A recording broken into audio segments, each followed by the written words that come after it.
My name is Jordan Matthews, and that Thanksgiving dinner wasn't just another family gathering. It was the moment 15 years of careful planning, strategic silence, and documented evidence finally converged into the most satisfying 5 minutes of my entire life. But to understand why my father's fork hit that plate with such a deafening clang, you need to understand the Matthews family dynamics. Specifically, you need to understand my sister Victoria. Victoria was born first. That's it. That's her entire qualification for being the golden child. She arrived 3 years before me, and from that moment forward, our parents treated her like she'd invented oxygen. Every achievement I ever had was compared to hers. Every milestone I reached was measured against what she'd done at the same age. Every choice I made was scrutinized through the lens of, what would Victoria do? When Victoria got AB in chemistry, Mom said she was working so hard. When I got AB in calculus, Dad asked why I wasn't applying myself. When Victoria chose a state school, they called it being financially responsible. When I got a full scholarship to an Ivy League university, they said I was abandoning my roots. The house in question, the one Victoria was so confidently claiming, was my grandmother's. My mother's mother, Eleanor Price. A 3-bedroom craftsman in Portland's Laurelhurst neighborhood, built in 1924, worth approximately $1.8 million by 2018 standards. Grandma Eleanor had lived there for 62 years. She'd raised my mother there. She'd hosted every Christmas, every birthday, every family gathering in that house. And she'd watched, with increasingly sharp eyes, how my parents treated their 2 daughters. Victoria moved back home after college. She lasted 8 months in the real world before deciding that paying rent was throwing money away, and that she needed to save strategically. My parents welcomed her with open arms. She took over the master bedroom. She treated Mom like a personal chef and Dad like a maintenance man. I, on the other hand, graduated summa cum laude with a degree in finance, moved to Seattle and built a career in estate planning and trust law. I visited once a month. I called Grandma Eleanor every Sunday. And I never not once asked my parents for money. But in the Matthews family narrative, Victoria was smart with money for living at home rent-free, and I was distant for being independent. The real shift happened in 2016 during one of my Sunday calls with Grandma Eleanor. "Jordan, sweetheart, I need to talk to you about something serious," she said. Her voice had that particular quality, the one that meant she'd been thinking about something for a long time. "What's wrong, Grandma?" "Nothing's wrong. But I'm 84 years old and I need to make some decisions about my estate. I want to know if you'd be willing to meet with me and my attorney." We met the following Saturday. Grandma Eleanor's estate attorney, Robert Chin, had been handling her affairs for 30 years. He was thorough, strategic, and had zero tolerance for family drama. "Jordan," Grandma said, sitting in Robert's office with her hands folded, "I'm going to be direct. I've watched your parents favor Victoria your entire life. I've watched them dismiss your achievements and inflate hers. I've watched them enable her dependence while criticizing your independence." I started to protest, out of habit really, but she held up her hand. "I'm not finished. I've also watched you build a successful career, maintain your integrity, and treat people with respect. You call me every week. You remember my birthday. You ask about my life, not my assets. Victoria hasn't visited me in 14 months. Robert slid a document across his desk. "Your grandmother wants to transfer her house to you via quit-claim deed. Effective immediately. She'll retain life estate rights, meaning she can live there until she passes, but you'll be the legal owner. When she's gone, the house is yours. No probate. No contests. No ambiguity." I was 26 years old.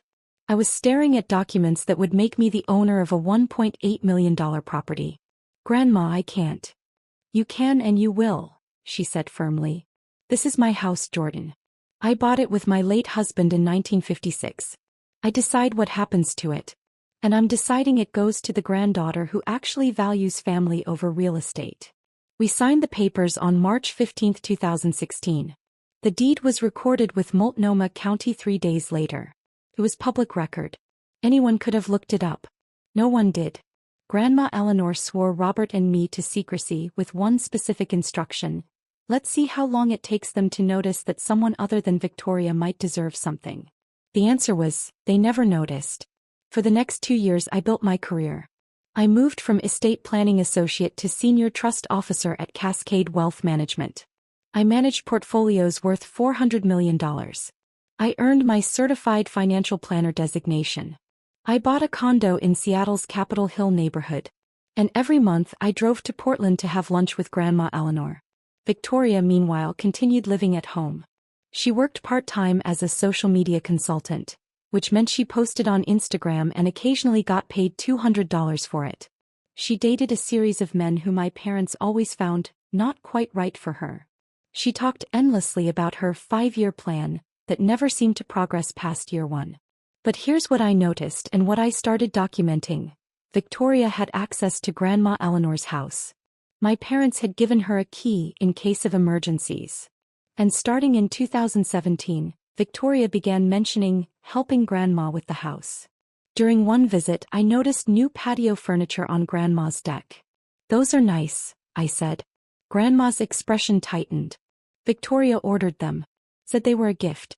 Then she told me they cost $3,400 and asked me to pay her back. "Did you?" I did. "I'm too old to argue about patio furniture." That was the first red flag. The second came 3 months later. Victoria had helped Grandma get a new HVAC system. Cost $12,000. Victoria had arranged it, chosen the contractor, and supervised the installation. She presented Grandma with the bill. I reviewed the invoice. The system was worth maybe $7,000 retail. Victoria's friend's company had charged $12,000, and I'd bet anything Victoria got a kickback. "Grandma, did you get other quotes?" Victoria said her friend would give us the best price. I started keeping a file. Every gift Victoria gave that required repayment. Every favor that came with a bill. Every helpful intervention that cost Grandma Eleanor money. By 2018, my file showed $47,000 in questionable expenses. Then Grandma Eleanor got sick. It started as fatigue. Then came the diagnosis: stage 4 pancreatic cancer. The oncologist gave her 6 months to a year. That's when the Matthews family suddenly became very interested in Grandma Eleanor's affairs. Victoria started visiting weekly. She brought flowers. She posted photos on Instagram with captions like, "Cherishing every moment with Gram 2 hearts #family first." She talked constantly about making sure Grandma was comfortable. And she started asking questions about the house. "Gram, have you thought about what happens to the house after, you know? Gram, do you have an estate plan? Gram, maybe you should talk to Mom and Dad about the house. We want to make sure everything's handled right." My parents joined in. During a family dinner in July 2018, Dad brought it up directly. "Mom, we need to talk about your estate planning. We want to help you organize everything." Grandma Eleanor smiled sweetly. "It's all handled, dear. Robert Chin has everything organized. But have you thought about the house? That's a significant asset. We should discuss." "It's handled," she repeated. Victoria jumped in. "Gram, I've been thinking. I could move in here and take care of you. You wouldn't have to worry about anything. And then after, well, it would make sense for me to stay, right? Since I'd be the one caring for you." I watched this performance from across the table. I said nothing. Grandma Eleanor's smile never wavered. "That's sweet, Victoria. But I have home health care arranged. I don't need you to move in. But I want to. Family should take care of family. You're welcome to visit anytime, dear." The subject was dropped. But I saw the look that passed between my parents and Victoria. They had a plan. Grandma Eleanor passed away on November 3, 2018. She went peacefully in her sleep in her own bed. I was there. I'd driven down the night before because something told me it was time. Victoria posted about it on Instagram 40 minutes after Grandma died. The photo was from 6 months earlier. The caption talked about sudden loss, even though we'd had 9 months to prepare. The funeral was a performance. Victoria sobbed dramatically. She talked about how close they'd been. She wore all black and told anyone who'd listen about her deep bond with Grandma Eleanor. I wore navy blue and spoke briefly at the service about Grandma's love of gardening and her terrible jokes. The real show came 2 weeks later. My parents called a family meeting. "We need to discuss your grandmother's estate," Dad said. "There are some decisions to make." We gathered in my parents' living room. Mom, Dad, Victoria, and me. Robert Chin was notably absent. My parents had decided this was a family discussion. Your grandmother left the house to all of us, Mom began. This was a lie, but I didn't interrupt. We need to decide what to do with it. Victoria leaned forward. I think I should live there. Honey, that's a lot of house for one person, Dad said, but his tone suggested he'd already agreed. But I've been taking care of it for years. I helped Graham with everything. I know that house inside and out. It makes sense. Mom nodded. Victoria has a point. She's been very involved. What about Jordan? Dad asked in a tone that suggested this was a formality. Jordan has her own place in Seattle, Victoria said quickly. She doesn't need it. I finally spoke. What does Grandma's will say? Silence. Have any of you actually read the will? I asked. Robert Chin said he'd send us copies, Mom said defensively. But in the meantime we can discuss. No, I said quietly. In the meantime we should wait for the actual legal documents. Victoria's eyes narrowed. Why are you being difficult about this? I'm not being difficult. I'm being accurate. The meeting ended awkwardly. Over the next 3 weeks, my parents and Victoria began behaving as though Victoria's occupation of the house was a done deal. Victoria started talking about renovations she wanted to make. She posted Instagram photos of interior design inspiration with captions like, "New chapter in Graham's house with garden #blessed."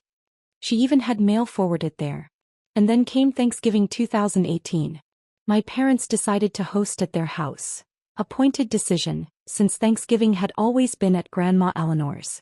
The guest list included my parents, Victoria, me, Uncle James, Dad's brother, Aunt Carol and my cousins. 20 minutes into dinner, Victoria cleared her throat. I have some exciting news to share, she announced. She looked radiant, triumphant even. Mom and Dad have decided to help me purchase Graham's house. We're signing the paperwork next week. Everyone applauded. Uncle James raised his glass. That's wonderful, Victoria. Keeping it in the family. Actually, Victoria continued, glancing at me, they're signing the house over to me. I'll be the sole owner. It's what Graham would have wanted. More applause. More congratulations. Mom smiled warmly. We thought about splitting it between both girls, but Jordan has her career in Seattle. She doesn't need it. And Victoria's been so devoted to that house. Dad nodded. It's the right decision. Victoria looked directly at me. Jordan, you understand, right? I mean, you've barely visited Grandma in years. I'd visited once a month, every month for 10 years. But I didn't correct her. Jordan. Mom prompted. Say something. Be happy for your sister. I took a sip of water. I looked at my father, at the man who'd spent my entire life telling me I wasn't good enough, that Victoria was the smart one, the responsible one, the one who deserved everything. And I smiled. Dad, should I tell them or will you? The room went silent. Dad's fork, he'd been cutting turkey, stopped mid-motion. His face went pale. I watched the blood drain from his cheeks as realization hit him like a freight train. The fork dropped. It hit his plate with a clang that echoed through the dining room. Victoria laughed nervously. Tell us what? I kept my eyes on Dad. You know what I'm talking about, don't you?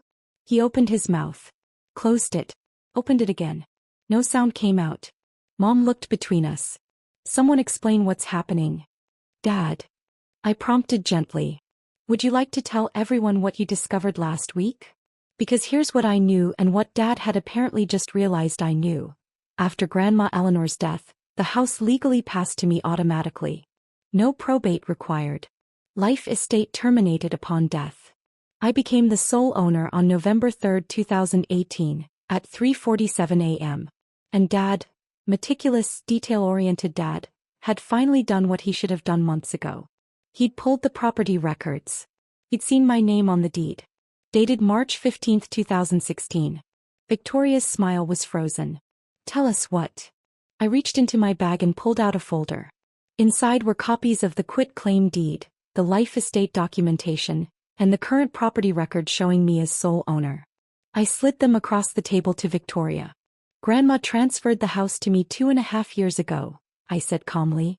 You can't sign papers for a house you don't own. And Mom and Dad definitely can't sign over a house that isn't theirs. Victoria grabbed the papers. Her eyes scanned the first page. then the second. Her hands started shaking. This isn't, you can't. March 2016, I said. Public record. Anyone could have looked it up. Mom snatched the papers from Victoria. She read them. Her face went from confused to shocked to furious in about 10 seconds. How did you, Eleanor wouldn't. This has to be a mistake. It's not a mistake, I said. Grandma made this decision intentionally. She wanted the house to go to the granddaughter who actually valued her as a person, not as a real estate asset. Uncle James, who'd been silent, leaned forward. Jordan, are you saying you've owned that house for 2 years? Yes. And you never told anyone? Grandma asked me not to. She wanted to see how long it took before anyone noticed that I might deserve something too. Victoria's voice came out as a shriek. You've been lying for 2 years? I haven't lied about anything. I simply didn't volunteer information that no one asked about. When have any of you ever asked about my life? My career? My achievements? Aunt Carol, trying to be diplomatic, said, but surely Eleanor meant for the family to share. Eleanor meant exactly what she documented legally, I interrupted. She was very clear about her intentions. Victoria was hyperventilating now. But I've been taking care of that house. I've spent thousands. You've spent Grandma's thousands, I corrected. I have documentation of every bill you submitted to her. The $3,400 patio furniture. The $12,000 HVAC system that should have cost $7,000. The landscaping, the window treatments, the appliance upgrades. All told, you charged Grandma approximately $47,000 for improvements to a house you assumed you'd inherit. Mom stood up. That is enough. Your sister was helping. My sister was padding bills and taking kickbacks, I said, my voice still calm. I have invoices. I have market comparisons. I have documentation. Dad finally found his voice. Jordan, we need to discuss this as a family. There's nothing to discuss. The house is mine. It's been mine since 2016. What you're proposing, signing over property you don't own, would be fraud. But Victoria's been living there. Mom protested. She has rights. Victoria has been living in my house without my permission. She has no rights. The room erupted. Victoria was crying. Mom was shouting. Aunt Carol was trying to calm everyone down. Uncle James looked like he was doing complex math in his head, probably calculating Victoria's improvements against market rates. I sat quietly and let them rage. Finally, Victoria's tears turned to anger. You are such a bitch. You've been planning this the whole time, haven't you? You turned Grandma against us. I didn't have to turn Grandma against anyone, I said. You did that yourselves. 14 months without a visit. But you showed up real quick when she got sick, didn't you? I was busy. You worked part-time from home. You weren't busy. You were indifferent. Until the house became relevant. Dad tried a different approach. Jordan, be reasonable. We're family. Surely we can come to some arrangement. What arrangement would that be, Dad? The one where I give up my property to make Victoria happy? The one where my hard work, my achievements, my relationship with Grandma all mean nothing because Victoria was born first. That's not fair, Mom said. You're right, I replied. It's not fair. It hasn't been fair for 29 years. But Grandma Eleanor made sure that at least one thing in my life would be decided by merit instead of birth order. I stood up and collected my papers. Victoria, you have 30 days to remove your belongings from my house. I'll have the locks changed on December 26th. If anything is missing or damaged, I'll pursue legal action. If you've forwarded mail there, redirect it. If you've changed your driver's license to that address, change it back. You can't just kick me out. Victoria screamed. I absolutely can. You're not a tenant. We have no lease. You've been occupying my property without permission. Legally, I'm being generous by giving you 30 days. Mom's voice was ice.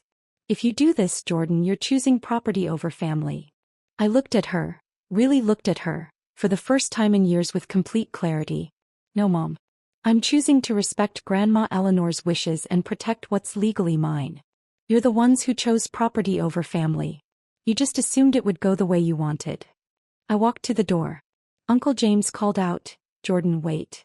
I turned. Did she leave anything else? She left a small trust for her church and another for the community garden she volunteered at for 40 years. The rest of her estate, approximately $180,000 in savings and investments, was divided equally between her two granddaughters. Victoria's head snapped up. Equally. Equally. Grandma Eleanor wasn't cruel. She just wanted the house, her home, her legacy, to go to someone who'd earned it. I left. My phone started ringing before I reached my car. I declined every call. The next morning I drove to Portland and met with Robert Chin. "I assume Thanksgiving didn't go well?" he asked. "Define well." He smiled. "Eleanor predicted this, you know. She told me they'll be furious. They'll say I wasn't in my right mind. They'll say Jordan manipulated me. She wanted me to remind you that every decision was documented, witnessed, and legally sound." "Thank you, Robert. There's something else." He pulled out another folder. "Your grandmother left this for you. Instructions to open it after you told the family about the house." Inside was a letter, written in Grandma Eleanor's shaky handwriting. "My dearest Jordan, if you're reading this, you've finally told them. I imagine they didn't take it well. Your mother never did handle being told no. I want you to know that giving you this house was the easiest decision I ever made. You earned it. Not through manipulation or pleading, but through simple, consistent love. You called every week. You remembered my stories. You asked about my life. Victoria saw me as a future asset. You saw me as your grandmother. I know your parents favor her. I know they always have. I watched it break my daughter's heart to watch her own parents repeat the same favoritism with her children. He should have protected you. He didn't. I'm sorry for that. But I could do this one thing. I could make sure that your dedication, your kindness, and your integrity were rewarded. Don't let them make you feel guilty. Don't let them convince you that you're being selfish. You're not. You're accepting a gift that you earned through love, not entitlement. Live in that house. Fill it with happiness. Make it a home the way I did for 62 years. And know that your grandmother saw you, valued you, and loved you exactly as you deserved. All my love, Grandma Eleanor." I cried in Robert Chen's office for 15 minutes. The legal fallout was minimal. Victoria tried to challenge the deed, claiming Grandma Eleanor wasn't mentally competent in 2016. Robert Chin produced medical records, witness statements, and notary documentation proving she was sharp as a tack. My parents tried the "we made improvements" angle, submitting Victoria's bills as proof they'd invested in the property. I countered with market analysis showing the improvements were inflated by 40 to 60% and demanded repayment for unauthorized modifications. That shut them down fast. Victoria moved out on December 23rd. She took everything she could carry, including Grandma Eleanor's tea kettle collection and several houseplants. I documented it and decided it wasn't worth pursuing. The locks were changed on December 26th as promised. I spent my first night as the sole resident of Grandma Eleanor's house on January 1, 2019. I sat on the porch swing she'd installed in 1987, wrapped in a blanket, watching the Portland rain. My phone buzzed. A text from an unknown number. "You destroyed this family. I hope you're happy." I blocked the number. Victoria had sent similar messages from 3 different phones over the past month. But here's what actually happened to the Matthews family. Uncle James reached out 2 weeks after Thanksgiving. He'd done the math on Victoria's improvements and confronted my parents about enabling her. He and I started having coffee monthly. Aunt Carol sent me a handwritten note apologizing for not speaking up sooner. She'd seen the favoritism for years and regretted her silence. My cousins surprisingly were supportive. The youngest, Emma, told me, "Everyone knew Victoria was the favorite. It's about time someone called it out." My parents? Radio silence for 4 months. Then Mom sent an email saying they were disappointed in my choices, but were willing to move forward if I showed some humility and understanding. I didn't respond. Victoria spiraled. Without the house to occupy and my parents' financial support stretching thin, she had to get a real job. She lasted 6 weeks at a marketing firm before quitting because the culture was toxic. She moved in with a boyfriend in March 2019. They broke up in May. She moved back in with my parents. She's still there. As for me, I kept my job in Seattle but started spending weekends in Portland. I renovated Grandma Eleanor's house slowly, carefully, keeping everything she loved and updating what needed updating. The garden she'd maintained for decades became my project. I learned to grow tomatoes and roses. I hosted my first Thanksgiving in the house in 2019. Uncle James, Aunt Carol, Emma, and several cousins came. We cooked together, told stories about Grandma Eleanor, and didn't once discuss property values or inheritance. It was the best Thanksgiving I'd ever had. In 2020, I took a new position at a Portland-based wealth management firm. I moved into Grandma Eleanor's house full-time. I work from the office she used for her volunteer coordination, the same room where she planned community garden events and wrote letters to the editor about zoning laws. Sometimes I sit in her chair and feel like she's still here, smiling at how everything worked out. My parents and Victoria still live 15 minutes away. We don't talk. They send birthday cards. Always late, always generic. I don't respond. People ask if I feel guilty, if I regret how things unfolded. The answer is no. Grandma Eleanor gave me more than a house. She gave me validation. She gave me proof that someone saw me clearly and valued me accurately. She gave me a foundation, literally and figuratively, to build the life I deserved. And she taught me that sometimes, the most loving thing a family member can do is draw a clear line between what's earned and what's expected. Victoria expected the house because she'd always gotten everything she wanted.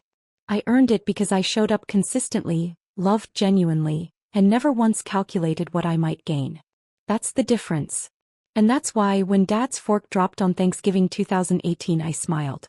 Because after 29 years of being second place in my own family, Grandma Eleanor had made sure that in the one thing that really mattered, in legacy, in love, in being seen, I finally came first. It's been 6 years since that Thanksgiving. The house is worth $2.4 million now. I refinanced last year and paid off the remaining mortgage Grandma Eleanor had, $87,000, in a single payment. Victoria got engaged last month. Mom called, the first time in 4 years, to ask if Victoria could use the family house for wedding photos. I said no. She hung up without another word. Uncle James visited last weekend. We sat on the porch, drinking coffee from Grandma Eleanor's cups, the ones Victoria didn't take. Do you ever wonder if you should have handled it differently? He asked. I looked out at the garden. At the rose bushes I'd learned to prune. At the tomato plants heavy with fruit. At the house that represented 62 years of one woman's life and legacy. No, I said. Grandma Eleanor made a choice. She chose me. And I'm honoring that choice by protecting what she valued and living the life she wanted me to have. Your parents still think you manipulated her. My parents still think achievement should be inherited, not earned. They'll die thinking that. He nodded. And Victoria? Victoria will spend the rest of her life believing she was robbed of something she deserved. But deserving something means earning it. She never understood that. We sat in comfortable silence. Grandma Eleanor would be proud of you, Uncle James said finally. I smiled. I know. That's the only opinion that ever mattered. Inside the house, in a frame on the mantel, sits Grandma Eleanor's letter. Next to it is a photo of us from 2016, taken the day we signed the deed. We're standing on this same porch, her arm around my waist, both of us smiling. She knew exactly what she was doing. And so did I.